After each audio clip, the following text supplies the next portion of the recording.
Bismillahirrahmanirrahim. Assalamualaikum warahmatullahi wabarakatuh. Alhamdulillahi rabbil alamin. Hamdan katsiran thayyiban mubarakan fih kama yuhibbu rabbuna wa yardah. Salatu wassalam ala nabiyyina Muhammadin wa ala alihi wa sahbihi ajma'in, amma ba'd. Para santri sekalian, kembali kita lanjutkan membaca kitab At-Ta'liqat Al-Mukhtasarah ala Matn Al-Aqidah At-Tahawiyah karya Syekh Shalih bin Fauzan Al-Fauzan hafizahullah ta'ala, yang merupakan penjelasan terhadap kitab Al-Aqidah At-Tahawiyah karya Abu Ja'far At-Tahawi rahimahullah ta'ala. Al-Imam Abu Ja'far At-Tahawi rahimahullah ta'ala mengatakan, "Wala nashhadu alaihim bi kufrin wala bi syirkin wala bi nifaqin." Dan kita tidak boleh memastikan bahwasanya mereka kufur atau syirik atau nifak. Ma lam yadhhar minhum syai'un min dzalika. Selama belum ada bukti nyata mereka terjerumus ke dalam hal tersebut. Syekh Shalih Fauzan menjelaskan, al-aslu fil muslimi al-adalatu. Hukum asal seorang muslim adalah adalah. Adalah artinya baik agamanya. Sehingga kalau kita ketemu dengan seorang muslim yang tidak kita kenal, yang tidak kita ketahui bagaimana keadaannya, pada asalnya dia adalah muslim yang baik. Wa hadhihi qa'idatun 'azimatun. Dan ini sebuah kaidah yang agung. Fala nusi'u dhanna fihi wa la natajassasu 'alaihi. Kita enggak boleh suudzon kepada seorang muslim dan kita tidak boleh tajassus, tidak boleh berusaha mengorek-ngorek, mencari tahu bagaimana keadaan dia sebenarnya. Wala natatabba'uhu, dan juga kita tidak boleh mencari-carinya. Walakin in dhahara lana syai'un hakamna bihi alaihi. Namun kalau ternyata pada sebuah keadaan kita mengetahui bagaimana hakikat dari dia, kita tahu fakta tentang dia, tanpa kita berusaha mencari tahu, tanpa mengorek-ngorek, Allah takdirkan kita mengetahui hakikat tentang orang tersebut. Allah buka faktanya. Maka hakamna bihi alaih. Maka baru kita hukumi dia berdasarkan fakta tersebut. Misalnya kalau ternyata kita melihat dia pergi ke dukun, dan itu jelas nyata, tidak ada kemungkinan lain bahwasanya dia pergi ke dukun, dan dia bertanya kepada dukun dan membenarkan perkataan dukun, dan itu jelas nyata, maka kita hukumi dia kufur. Karena pergi ke dukun dan membenarkan perkataannya adalah kekufuran.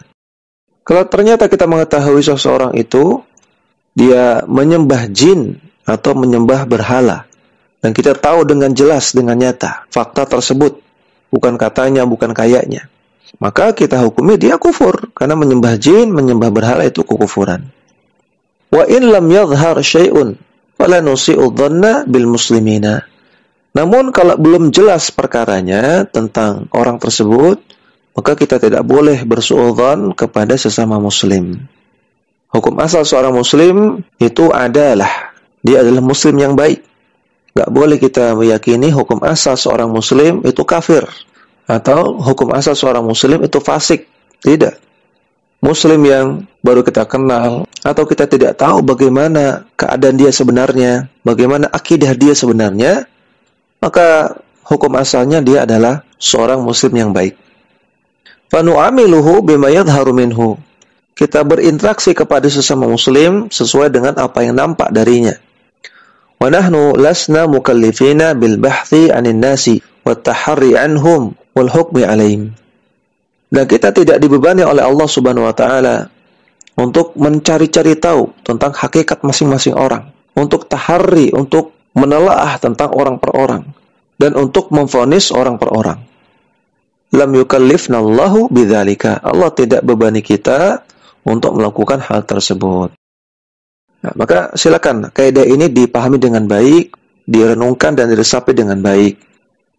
Dan perlu diketahui ada kaidah yang lain yang tidak kalah pentingnya, yaitu al-aslu fil muslimi al-jahalah. Hukum asal setiap muslim itu jahil. Hukum asalnya seseorang itu tidak berilmu. Oleh karena itu, ketika kita mengetahui kaidah al-aslu fil muslimi al-adalah, hukum asal seorang muslim itu adalah muslim yang baik. Bukan berarti pada asalnya dia berakidah Ahlussunnah, berakidah yang sahih. Tidak. Bukan berarti setiap muslim itu bisa kita undang menjadi pemateri, bisa kita ambil ilmunya. Tidak. Adalah di sini artinya dia tidak punya penyimpangan, tidak punya mukhalafah. Bukan berarti dia soleh, dia berilmu, dia ahli ibadah. Bukan. Al-adalah artinya dia tidak punya penyimpangan. Itulah hukum asal seorang muslim. Tapi dalam masalah ilmu, maka hukum asal seorang muslim adalah jahalah. Hukum asalnya dia jahil. Nah, sehingga dua kaidah ini perlu dipahami. Al-aslu fil muslimi al-adalah. Hukum asal seorang muslim, dia adalah muslim yang baik, yang tidak ada penyimpangan. Yang kedua, al-aslu fil muslimi al-jahalah. Hukum asal seorang muslim adalah dia jahil, tidak punya ilmu. Sampai kita ketahui bahwasanya dia ahli ilmu. Sampai ada bukti bahwasanya ternyata memang dia orang berilmu, layak diambil ilmunya, baru kita katakan dia ahli ilmu yang bisa diambil ilmunya. Oleh karena itu para santri sekalian rahimani wa rahimakumullah, orang yang sudah belajar akidah Ahlussunnah, dia paham kaidah ini. Sehingga dia akan menjadi orang-orang yang rahmah, yang penyayang, yang lemah lembut kepada manusia, terutama kepada orang-orang awam. Karena manusia pada asalnya tidak punya penyimpangan. Selama kita tidak tahu penyimpangannya, maka kita anggap dia tidak punya penyimpangan. Sampai Allah takdirkan kita untuk mengetahui, oh si fulan penyimpangannya ini, oh si halan itu. Baru kita hukumi dengan penyimpangan tersebut. Tapi kalau kita tidak tahu, maka hukum asalnya dia adalah, sehingga kita bermuamalah dengan rahmah, dengan penuh kasih sayang kepada mereka, dengan baik dan akhlak yang mulia. Apalagi mengetahui kaidah yang kedua, hukum asal setiap orang itu jahalah, jahil. Kepada orang jahil, maka sikap kita penuh kelembutan, penuh rahmah, penuh semangat untuk mengedukasi mereka, mentoleransi kesalahan mereka, dan seterusnya. Nah, sehingga orang yang belajar akidah Ahlussunnah dengan benar, dengan belajar yang sistematis, yang runut, dia tidak akan menjadi orang yang garang, tidak akan menjadi orang yang galak, tidak akan menjadi orang yang kaku ketika bermuamalah dengan masyarakat. Kemudian Al-Imam At-Tahawi mengatakan, wa nadhiru sarairahum ila Allah Ta'ala. Dan kita serahkan keadaan mereka yang sebenarnya, hakikat mereka sebenarnya kepada Allah. Kita hukumi setiap orang berdasarkan apa yang nampak saja. Kalau nampaknya tidak ada masalah, maka kita anggap dia sebagai muslim yang baik. Adapun andaikan hakikatnya di balik itu ternyata dia punya banyak penyimpangan, maka kita serahkan kepada Allah Subhanahu wa taala. Adapun kita dibebani untuk menghukumi berdasarkan apa yang nampak saja. Kata Syekh Shalih Fauzan, nuhsinu dhanna bihim. Kita berprasangka baik kepada sesama muslim. Wa sarairuhum ila Allah Ta'ala. Adapun tentang hakikat sejatinya mereka, rahasia-rahasia mereka kita serahkan kepada Allah Ta'ala. Walam nukallaf an nabhatha 'anil nasi wa an ahwalihim. Kita tidak dibebani untuk mencari-cari tahu tentang hakikat masing-masing orang dan keadaan mereka sebenarnya. Wal wajibu satrul muslimi wa ihsanul dhanni bihi. Yang wajib bagi kita adalah menutup aib sesama muslim dan berprasangka baik kepada sesama muslim. Wa ta'akhi bainal muslimina. Dan kita berusaha untuk mempersaudarakan, mendamaikan di antara kaum muslimin. Allah Subhanahu wa taala mengatakan, "Innamal mu'minuna ikhwah." Sesungguhnya setiap mukmin adalah saudara. Surat Al-Hujurat ayat yang ke-10. Kemudian At-Tahawi juga mengatakan, "Wala nara as-sayfa 'ala ahadin min ummati Muhammadin sallallahu alaihi wasallam." Dan kami juga memandang tidak boleh menghunuskan pedang, artinya mengangkat senjata, kepada satu orang pun di antara umat Muhammad sallallahu alaihi wasallam. Tidak boleh memerangi sesama muslim. Illa man wajaba alaihi as-sayfu. Kecuali kepada orang-orang yang memang wajib untuk diperangi. Syekh Shalih Fauzan menjelaskan, la yajuzu qatlul muslimi wastibahatu dammihi. Tidak boleh membunuh seorang muslim dan tidak boleh menghalalkan darah seorang muslim. Lianna Allah asamahu bil Islam. Karena Allah telah menjaga darah seorang muslim dengan Islam. Qala alaihi salatu wassalam, Rasulullah sallallahu alaihi wasallam bersabda, "Umirtu an uqatila an-nasa hatta yaqulu la ilaha illallah." Aku diperintahkan untuk memerangi manusia sampai mereka mau mengucapkan la ilaha illallah. Fa idza qaluha faqad asamu minni dima'ahum wa amwalahum illa bihaqqiha. Ketika mereka mau mengucapkan la ilaha illallah, maka sesungguhnya mereka telah menjaga dariku darah mereka dan juga harta mereka, kecuali darah yang berhak untuk ditumpahkan dan harta yang berhak untuk direbut. Wa hisabuhum 'ala Allahi. Adapun perhitungan atas amalan mereka kita serahkan kepada Allah. Hadis riwayat Al-Bukhari dan Muslim. Faman adhara al-Islam wa nataqa bisyahadataini. Maka barang siapa yang dia mengaku Islam dan dia mengucapkan dua kalimat syahadat, walam yadhhar minhu naqidun min nawaqidil Islam, dan tidak nampak pada dirinya ada salah satu dari pembatal Islam, fa inna dammahu haramun, maka darahnya haram untuk ditumpahkan. Fala yajuzul i'tida'u alaihi wa safaqu dammihi, maka tidak boleh memeranginya dan tidak boleh menumpahkan darahnya. Qala alaihi salatu wassalam, Rasulullah sallallahu alaihi wasallam sabda, "Inna dima'akum wa amwalakum wa a'radakum alaikum haramun." Sesungguhnya darah kalian, harta kalian, dan kehormatan kalian itu haram atas sesama kalian. Kahormati yaumikum hadza fi syahrikum hadza fi baladikum hadza. Sebagaimana terhormatnya hari ini, yaitu hari Idul Adha, dan juga bulan ini yaitu bulan Dzulhijjah, dan negeri ini yaitu negeri Makkah. Hadis sahih riwayat Bukhari dan Muslim. Maka darah seorang muslim terhormat, harta seorang muslim terhormat, kehormatan seorang muslim juga terhormat, tidak boleh dirusak sama sekali. Sebagaimana terhormatnya hari Idul Adha, sebagaimana terhormatnya bulan Dzulhijjah, sebagaimana terhormatnya kota suci Makkah. Qala hadza fi khutbatihi bi Mina yauman nahri. Nabi ucapkan hadis di atas ketika berkhutbah di Mina di hari Idul Adha. Hal hunaka ashaddu min hadza? Maka apakah lagi yang lebih terhormat dari semua itu? Darah seorang muslim, harta seorang muslim, kehormatan seorang muslim sangat-sangat terhormat. Fa hurmatul mu'mini indallahi a'zamu min hurmatil ka'bati. Bahkan kehormatan seorang mukmin di sisi Allah itu lebih besar daripada kehormatan Ka'bah. Artinya apa? Artinya andaikan disuruh untuk memilih menghancurkan kehormatan seorang mukmin, mengambil harta seorang mukmin, atau menumpahkan darah seorang mukmin, dengan pilihan yang kedua menghancurkan Ka'bah, maka lebih ringan menghancurkan Ka'bah. Yang pertama lebih terhormat. Li'anna Nabi sallallahu alaihi wasallam lamma nadhara ila al-Ka'bati qala. Karena Nabi sallallahu alaihi wasallam ketika melihat kepada Ka'bah, Nabi bersabda, "Ma ashadda hurmatuka." Wahai Ka'bah, sungguh engkau sangat terhormat.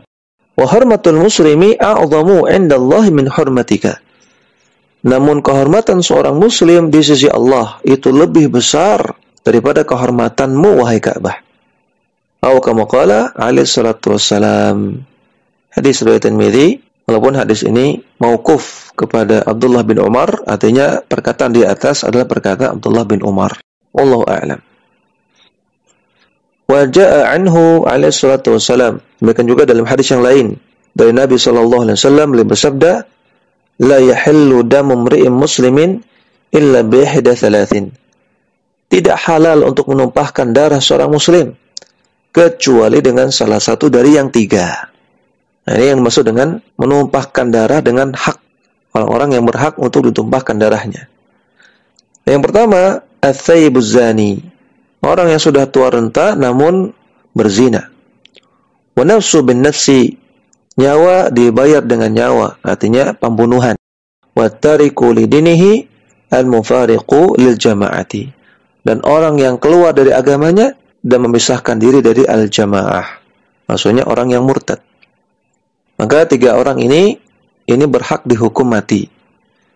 Al-awwalu, yang pertama, ats-tsayyibuz zani, huwa al-muhsanu alladhi sabaqa an wata'a zawjatahu fi nikahin sahihin Pezina yang thayyib maksudnya adalah orang yang muhsan, yang dia sudah pernah melakukan hubungan intim dengan istrinya dalam pernikahan yang sah.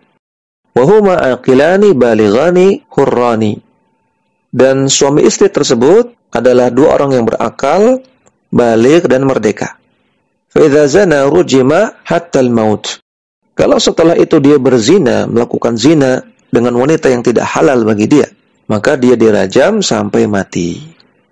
Jadi definisi ats-tsayyibu zani adalah pezina yang muhsan, yaitu pezina yang sudah pernah merasakan hubungan intim dalam pernikahan yang halal.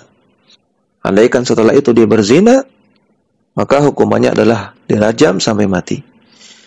Namun pezina yang ghair muhsan, yang belum pernah merasakan hubungan intim dalam pernikahan yang sah, hukumannya adalah dicambuk 100 kali.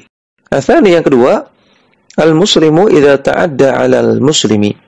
Seorang muslim kalau dia menyerang muslim yang lain, faqatalahu dzulman wa udwanan.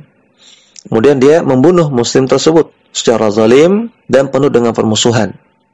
Wa talaba awliya'ul maqtuli bil qisasi. Dan keluarga dari korban menuntut untuk ditegakkan hukum qisas.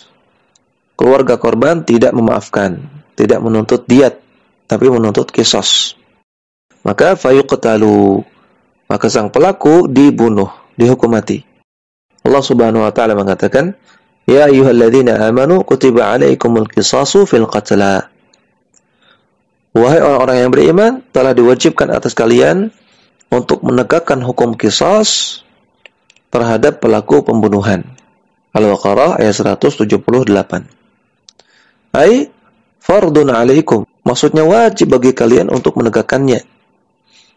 Wa qala ta'ala, dan Allah Ta'ala juga firman, wa katabna 'alaihim fiha anna an-nafsa bin-nafsi. Dan telah kami wajibkan kepada mereka manusia dalam kasus pembunuhan dengan sengaja, bahwasanya nyawa dibalas dengan nyawa. Surat Al-Maidah ayat 45. Watsalitsu yang ketiga, huwa al-murtaddu, orang yang murtad. Fayuqtalu haddar riddati, maka dia dihukum mati sebagai hukuman bagi kemurtadannya. Wa ma'ada thalathati fadamul muslimi muharramun hurmatan 'azimatan. Adapun selain yang tiga ini, maka darah seorang muslim hukumnya haram untuk ditumpahkan dengan keharaman yang sangat besar. Namun yang disebutkan dalam hadis ini bukan pembatasan. Artinya orang-orang yang berhak untuk dijatuhkan hukuman mati ini bukan hanya tiga, ya. Namun ada beberapa lagi disebutkan dalam ayat dan hadis yang lain. Dan hukuman mati di sini maksudnya hukuman mati dari ulil amri, dari pemerintah. Setelah adanya penangkapan, persidangan, meminta keterangan saksi, melihat barang bukti, dan lain-lain. Ada prosesnya. Jika terbukti, maka bisa dijatuhkan hukuman mati. Jadi bukan dihukum mati oleh masyarakat, oleh ustadz, oleh ulama, bukan. Namun maksudnya oleh ulil amri. Dan ini bukan pembatasan, bukan hanya tiga. Makanya di sini Syekh Shalih Fauzan menambahkan beberapa yang lain. Kadzalikal baghyu, demikian juga pemberontakan. In bagha 'alal muslimina walau kana musliman falbughatu yuqataluna. Jika ada pemberontak yang memberontak kepada kaum muslimin walaupun dia muslim, maka pemberontak itu diperangi. Li'annahum yuriduna ayyufarriqu kalimatal muslimina. Karena pemberontak itu menginginkan untuk memecah belah kalimat kaum muslimin. Wa yakhrujuna 'ala imamihim. Dan mereka memberontak kepada pemimpin kaum muslimin. Fayajibu qitaluhum, maka wajib untuk memerangi para pemberontak. Allah Subhanahu wa taala berfirman, "Wa in ta'ifatani minal mu'minina iqtatalu." Kalau ada dua golongan dari kalangan orang-orang yang beriman, mereka saling berperang. Fa aslihu bainahuma. Maka yang pertama diupayakan adalah untuk mendamaikan keduanya. Fa in baghat ihdahuma 'ala al-ukhra faqatilu allati tabghi hatta tafi'a ila amrillah. Namun kalau salah satu di antara mereka melakukan pemberontakan kepada yang lainnya, maka perangilah yang melakukan pemberontakan itu sampai dia mau kembali kepada syariat Allah. Surat Al-Hujurat ayat yang ke-9. Ini dalil bahwasanya pemberontakan kepada pemerintah kaum muslimin itu tidak sesuai dengan syariat Allah. Karena Allah Ta'ala katakan sampai mereka mau kembali kepada syariat. Karena perkara tersebut keluar dari syariat, tidak sesuai dengan syariat. Tustahallu dima'uhum min ajli kaffihim anil baghi. Maka darah para pemberontak itu dihalalkan oleh Allah Subhanahu wa taala agar mereka menghentikan pemberontakan mereka. Wa lisyanati jama'atil muslimina wa kalimatihim wa hifdzil amni. Dan untuk menjaga jamaah kaum muslimin dan menjaga persatuan mereka dan juga menjaga stabilitas keamanan. Namun melawan pemberontak ini, melawan orang-orang yang khuruj, memberontak kepada ulil amri, ini ada fikihnya. Tidak sama seperti memerangi orang kafir. Dan juga yang memerangi di sini maksudnya adalah pemerintah.